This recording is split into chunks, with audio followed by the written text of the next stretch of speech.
అందరికీ నమస్కారం. Welcome to purely house wife వంటలు. మా అత్తయ్య గారి స్పెషలు ఆలుగడ్డ వెల్లుల్లి కారం. అదేనండి బంగాళదుంప వెల్లుల్లి కారం రెసిపీ. చూసేద్దామా మరి? ఇంకెందుకు ఆలస్యం? వచ్చేయండి మన వీడియోలోకి. ముందుగా ఒక పెద్ద ఉల్లిపాయ తీసుకుని దీన్ని సన్నగా ముక్కలు తరిగి పెట్టుకోవాలి. ఇది మా అత్తయ్య గారు తయారు చేస్తూ ఉంటేనే మా వారు అలా స్కూల్‌కి వెళ్ళేటప్పుడు ఒట్టి కర్రీని స్పూన్‌తో ఒక సైడ్ నుంచి తీసుకొని తినేస్తూ ఉండేవారంట. ఆవిడ ఎప్పుడూ చెప్తూ ఉండేవారు. నేను కేజీ కూర వండితే అమ్మాయి మొత్తం అయ్యేపాటికి అందులో అర కేజీ కూర కూడా వండిచ్చేవాడు కాదమ్మా వీడు అని. రోజులో ఏదో ఒక పూట కంపల్సరీగా ఆవిడ ఖచ్చితంగా ఈ బంగాళదుంప ఫ్రై చేసేవారంట. ఇది మరీ కరకరలాడే ఫ్రైలా ఉండదండి. ముద్దకూరలా ఉంటుంది.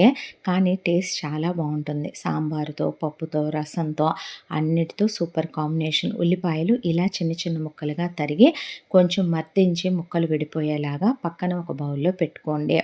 పచ్చిమిర్చి నేను అత్తయ్య గారు ఎలా కట్ చేసేవారో అలాగే కట్ చేసి చూపిస్తున్నాను.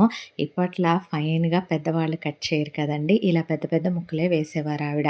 ఈ ఒక్క ఆలుగడ్డే నాకు పావు కేజీ వచ్చింది. అందుకే నేను పావు కేజీ బంగాళదుంపలతోనే చూపిస్తున్నాను మీకు. ఒక పావు కేజీ దుంప తీసుకొని నీట్‌గా దాన్ని పీల్ ఆఫ్ చేసేసుకొని కడిగి పెట్టుకోండి. దీన్ని మరీ మనమేమి సన్న ముక్కలుగా చాప్ చేసుకోవాల్సిన అవసరం ఏమీ లేదు. కొంచెం మనకి దళసరిగానే వస్తాయి ముక్కలు. చూస్తున్నారు కదా వీడియోలో. అలా కట్ చేసుకోండి. ఈ కర్రీ చాలా ఫాస్ట్‌గా అయిపోతది. అప్పట్లో 4 పూట్ల అన్నాలే తినేవాళ్ళు కాబట్టి పొద్దున్నే మా అత్తయ్య గారు బ్రేక్‌ఫాస్ట్ చేసేవారు కాదంట. పొద్దున్నే అన్నం వండేసి ఈ బంగాళదుంప కూర వండటమో, లేదా మధ్యాహ్నం రసం పెట్టి బంగాళదుంప కూర వండటమో, ఇలా ముక్కలు కట్ చేసుకుంటే సరిపోద్ది. చూస్తున్నారు కదా! ఇలా రోజులో ఒక్క పూటైనా ఆవిడ ఈ బంగాళదుంప కర్రీని ఖచ్చితంగా వండేవాళ్ళంట. ట్రై చేయండి. పిల్లలకి లంచ్ బాక్స్ రెసిపీగా కూడా చాలా బావుంటది. ఇప్పుడు వెల్లుల్లి కారం చేసుకుందాం. ఒక రోల్ తీసుకొని అందులో ఒక హాఫ్ టీ స్పూన్ వరకు జీలకర్ర వేసుకొని కచ్చాపచ్చాగా ముందు జీలకర్ర దంచుకోండి. మీకు రోల్ అవైలబుల్‌గా లేదంటే మిక్సీలో చేసుకోండి పర్లేదు.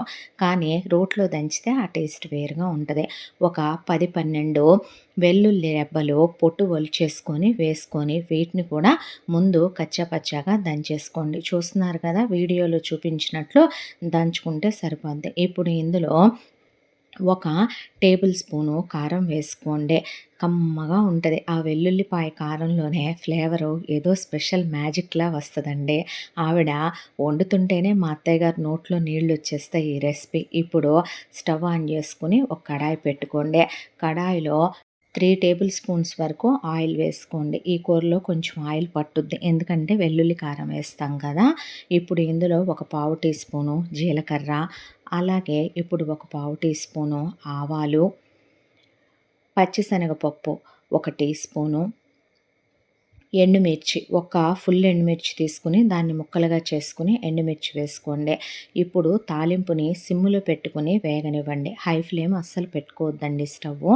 ఇప్పుడు మనం ముందుగా కట్ చేసి పెట్టుకున్న ఉల్లిపాయ, పచ్చిమిర్చి ముక్కలు వేసుకుని వీటిని చాలా కొంచెం ట్రాన్స్‌లూసెంట్ వచ్చేంత వరకు ఉల్లిపాయలు కొంచెం రంగు తిరిగే వరకు వేయించుకుని ఒక టీ స్పూను సాల్ట్ యాడ్ చేసుకోండి. ఉల్లిపాయలు త్వరగా మగ్గడానికి కూడా హెల్ప్ అవుతుంది. ఇప్పుడు ఉల్లిపాయలు ఇలా మనకి కొంచెం మగ్గితే సరిపోతుందండి. మరి మనకేమీ ఎర్రగానో లేదా బ్రౌన్ కలర్‌లోనో వేగాల్సిన అవసరం లేదు. ఉల్లిపాయ ముక్కలు చిన్నగా తరుక్కుంటే త్వరగా వేగిపోతుంది. ఇప్పుడు ఇందులో మనం నీళ్ళల్లో వేసి పెట్టుకున్నటువంటి బంగాళదుంప ముక్కల్ని నీళ్లు వార్చేసుకుని ఇలా మనకు ఉల్లిపాయ ముక్కలు, పచ్చిమిరపకాయ ముక్కల్లో వేసుకోండి. ఇప్పుడు ఇందులో ఒక హాఫ్ టీ స్పూను పసుపు యాడ్ చేసుకోండి. ఇలా కలుపుకుంటూ ఉంటే గనక మనకి 10 నిమిషాల్లో ఈ ఫ్రై రెడీ అయిపోతుంది.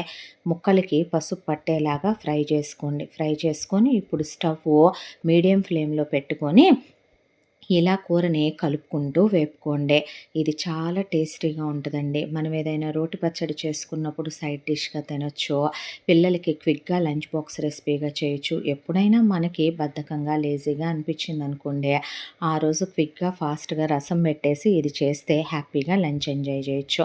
ఇప్పుడు ఇందులో ఒక 2 రెమ్మల కరివేపాకుని యాడ్ చేసుకోండి. కమ్మటి ఘుమఘుమలాడిపోయే ఆలు ఫ్రై మీ ఇంట్లో రెడీ అయిపోతదనమాట.